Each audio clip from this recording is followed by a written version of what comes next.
thing I knew. He has taken an oath to protect the innocent Fancy title. between the world of the living and the realm of the dead. He is both champion and protector. When you want to talk about pure vibes, there's nothing more pure in this world than the Toonami block. Toonami was something you couldn't describe. It was something you had to feel because there was nothing like it. You had essentially a robot man and his little assistant talk to us about anime. Now as kids, we all thought these were all cartoons. Sailor Moon? Cartoon. Dragon Ball Z? Cartoon. Cardcaptor Sakura? Yeah, you guessed it, a cartoon. In our heads, unless we knew an uncle or an older cousin, no one really told us what anime really was, so we all just thought it was cartoons with some added flavor to the pot. The setup for Toonami was that we'd get a shot of Tom's spaceship and our boy would introduce us to the world of whatever show was in the rotation for the afternoon and later on in the nighttime. This fall, Toonami's blowing up all week. Monday to Thursday, SD Gundams at 5. Justice League joins in at 5:30. Transformers Armada at 6. Round it off with Dragon Ball. Let's go! Tom had finesse. Tom would put us all onto some heat. He'd speak very casually about the shows and be like, "So you're watching it, right?" And we all watched it no matter what it was. Toonami was something special that honestly, it cultivated an entire base of anime fans to come home from school and lock in on some anime. It was going great for so many years. And then the plug was pulled on Toonami. So today, my fellow viewers and everyone else in between, we're gonna delve into the rabbit hole of why Toonami was even canceled in the first place. I might jog some of you guys' memory, but we're gonna solve this mystery together. But before we do, make sure to hit that sub button. You know I'd appreciate that. And it's free, so help your boy out. Alright, let's strap in. We got some stuff we gotta get into. We've all been angry before. Bring it on! Some of us let it go, some don't. This whole planet's going up in smoke!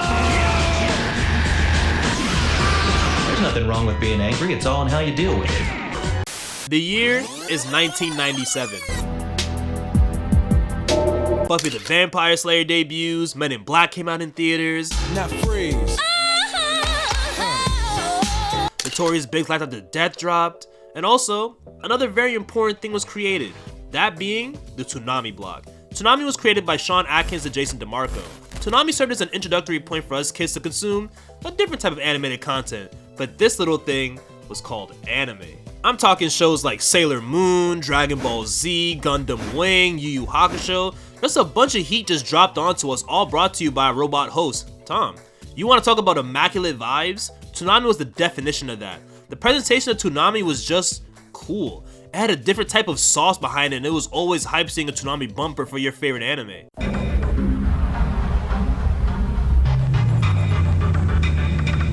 News has been circulating recently about two little boys with extraordinary spirit energy. Piece of cake. You have all that's required to be detective of the spirit. Humans! I will rip you apart and eat you myself! And here's the kill! Go home if you don't want to die! Pardon me if I make this quick. That's what I'm talking about! Toonami had a clear focus of giving us fast-paced, high-octane action shows, which differ from the normal cartoons we'd see on Cartoon Network. This already established itself as something very different, as Jason DeMarco would tell us in an interview with Vulture in 2017. He stated that, "I will say, I don't think anyone in the network really understood what we were doing, because when we came, we said we wanted to use hip-hop, we wanted to use drums and bass, we wanted to interview skaters or comic book artists, we wanted to represent what we thought was exciting about youth culture at the time, and in a way that didn't talk down to kids and wasn't like, eat your vegetables." Cartoon Network was the Wild West back then. It was a young network still searching for its voice, so we were able to convince Mike Lazo being the president of Adult Swim at that time, that our approach was a good one. And we didn't sit down and say, we wanted to be anime. We basically were saying, we wanted to be action cartoons. Really, it wasn't until Dragon Ball Z and Sailor Moon really popped, and then it suddenly became, okay, what other anime is out there that you guys think might work in this block? And then it became slightly more focused on anime until where we are today. Toonami by design was supposed to be not just cool, but something that spoke to the demographic that it was reaching for. It was supposed to sound and feel like something that at that age you'd be getting into. And with it being the late 90s, back when the 90s was strife with being anti-establishment and a lot more emphasis on things that weren't very vanilla being the actual cool thing, Toonami was going to take off in a major way. Toonami started off in the afternoons at 4 p.m. Eastern, but ended either 6 or 7 o'clock. Shut up, that wasn't intentional. Being at 4 p.m, this gave us enough time to get home from school so that we had some anime waiting for us when we got back. It was a consistent thing that made us all happy knowing we had something to look forward to when we did get home. And as an added aspect of Toonami, they used to have this thing called the Midnight Run, where they'd show uncut versions of the shows we like at midnight, as an added incentive to try and watch the shows you like the way they're meant to be seen. That 99 to 2003 era of Toonami was something that most kids could remember from that time. Get ready for a double whammy. Let's get started. Monday through Friday night, Toonami's taking over the TV. Here's the breakdown. Midnight, Gundam Wing, Uncut. Yeah, you heard me. 12:30 Dragon Ball Z, the greatest action cartoon ever made. Unbelievable! Toonami, the Midnight Run. Tonight, midnight to 1 a.m. Thank us later. Only Toonami. I feel like there's definitely two eras of Toonami fans. The ones that actually got to experience the afternoon run of it, and the ones that came in for the midnights on Saturdays crowd. Either way, it's still all love for the series, but it's interesting to know that there's some age gaps between the two demographics of where they jumped in at. Toonami even had programs like Rising Sun where they'd have shows air from 9 a.m. in the morning to noon on Saturdays, but this only lasted a year because they didn't want to compete with their sister network, Kids WB. Toonami also wasn't just anime on there either. They'd often show music videos on there, and they'd even have Tom doing video game reviews. 5 out of 5. As close to perfect as it gets. This is the one by which all other RPGs will be judged. A must-have for any self-respecting gamer. Moltar really said any self-respecting gamer would have this game. That man said, if you don't own this game, you're a bitch. Things were going pretty well for Toonami. And then the cracks started to form.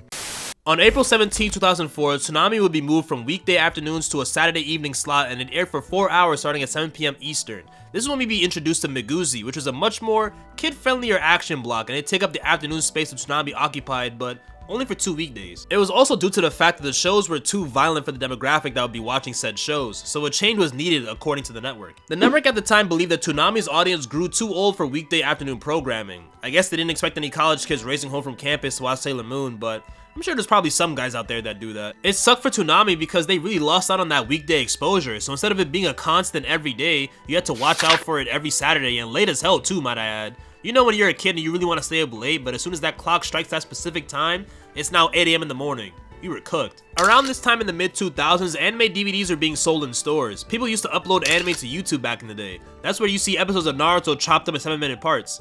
Anime was becoming more and more accessible to the public. The block wasn't airing the staples that people were accustomed to, but this was when Naruto would become its main draw after those shows were phased out. But with anime being as accessible as it was then, the viewership was starting to decline for Toonami.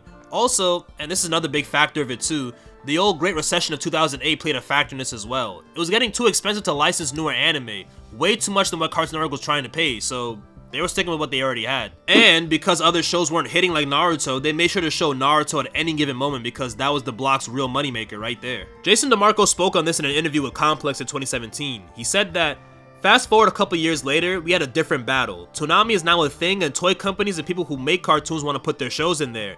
We had always maintained an aesthetic of things that we liked, but we didn't own the block. The block was owned by a television network, so there were definitely conflicts about shows that we didn't care for that we were told, tough, you gotta show them.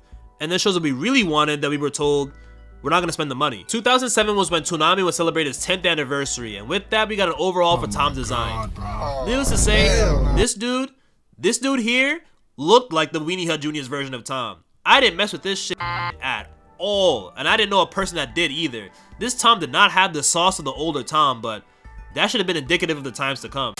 2007 to 2008-ish, Cartoon Network was going through a realization. Their cartoons just weren't cutting it anymore. They were behind in the ratings to Nickelodeon and Disney, and those two channels not only offered cartoons, but live action content as well. Cartoon Network only offered cartoons, but the cartoons themselves weren't bringing in enough of an audience. The execs at Cartoon Network believed that action shows paled in comparison to comedy shows, so there was a decrease on those in favor of shows that they thought audiences would get a laugh out of. So now, the emphasis placed on action shows was now being negated, and guess who that affects? Toonami at this point was in a real bad spot. The ratings are on a decline, and the network itself is trying to shift its focus to something else entirely that essentially leaves you out to dry. There wasn't really a lot left that Toonami was able to do outside of just leaning on the Naruto gravy train. Toonami was also cut from 4 hours to only 2 hours, so not only was the block losing out on being on the weekdays, it was also significantly shorter at that. And that wasn't the only offender. A bunch of comedy cartoons were being filled in that spot over the anime we came to see, and that didn't go over well with the people either. Well, This is the end, beautiful friends. So many factors played into the downfall of Toonami. Limited visibility, Cartoon Network just outright losing faith in the block because it wasn't garnering enough people to tune in, and it just being relegated to one slot, with only one show getting a majority of the limelight. Toonami would soon see its final hour. Toonami's final broadcast would air on September 20th, 2008, complete with Tom giving us a promo to sign off with. After more than 11 years, this is Toonami's final broadcast. Man, let me tell you, you want to talk about heartbreak? This shit right here tore me up as a kid. I loved Toonami, along with everyone else that watched it, so it was really devastating to see it go. A block once known to be a home for people to come around and vibe out was being taken out because of the times changing. And Toonami wasn't taken away because it wasn't popular. It was popular, but like anything, it all came down to the numbers, and while we all loved Toonami, the numbers didn't reflect the love, and Cartoon Network didn't have any choice but to take the block off. Jason DeMarco spoke on the cancellation of Toonami by saying, "Looking back, it was probably when we went from being on 5 days a week to just being on Saturday. There was this 5-year explosion of home video and Dragon Ball and Pokemon and Spirited Away winning the Oscar. There was a wave, and then it receded because the bottom fell out of the home video market. A bunch of fake Toonamis popped up and died. And I think it was a cross between the wider cultural consciousness moving away from anime and our network having different priorities. So when they moved us to Saturday and they started promoting Toonami less, the writing was on the wall for a good 2 years. Our bosses were pretty transparent, so it wasn't a huge surprise when they told us we were going to be cancelled. Toonami tried it all to be able to reach people. They had the music videos, the game reviews. Now, I played movie tie-in games before. Pretty lame. There was even lore about Tom the host and his many adventures.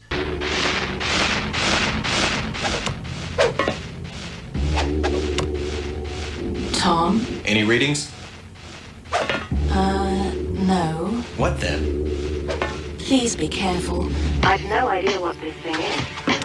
You worry too much. Not for nothing, Toonami was always ahead of the curve, and when times change and the money has to come in, you have to do what's needed instead of what can be cool. People were upset by this, of course. A staple of Cartoon Network was just removed from the platform, mainly due to the company wanting to shift their priorities toward a more live-action content, which was definitely a time, to say the least. This is tetanus waiting to happen. And you're gonna drink out of that? It's one of those things where it had to go, unfortunately, and it was whack as hell. The heavy hitters dipped out, Naruto to Disney XD, and Dragon Ball Z to Nicktoons. It was a very bizarre time in anime land back in the day. As a kid, I had no idea there were these many factors as to why Toonami finished. I just thought Cartoon Network took the block off because networks always cancel things that are good, but it was a lot more than I could have imagined. No one wanted Toonami to just be a memory. It was with us for such a long time. Some time passed and Cartoon Network Real ended up failing. The cartoons were firing off on all cylinders. Things were going pretty well for Cartoon Network, getting this new resurgence, but then something very interesting would happen. Oh, hi, Adult Swim. On April Fool's Day in 2012, we were blessed with something that can only be described as something legendary.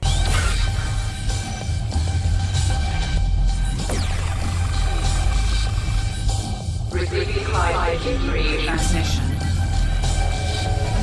Uploading video for broadcast. Alright, Tom. We're ready. I love this job.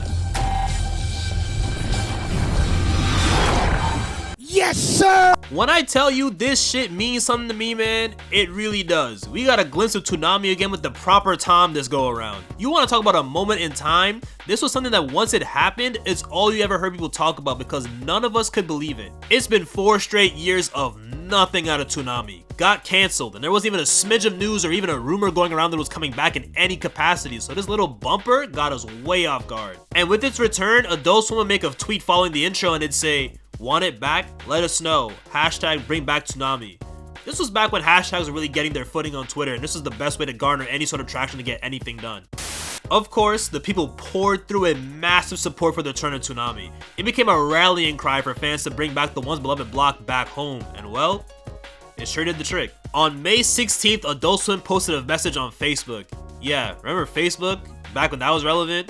Tuh, those are the days. Anyway, they released a message on Facebook announcing that Toonami is in fact returning in full on May 26, 2012. On October 18, 2013, Jason DeMarco was interviewed on Review or Die, and he was asked what his reaction was to the hashtag Bring Back Toonami movement, and he responded by saying, "The reaction was huge. Anyone who was involved was blown away by the level of excitement we saw. For myself, I had an amazing time watching the reaction spread like wildfire throughout the internet.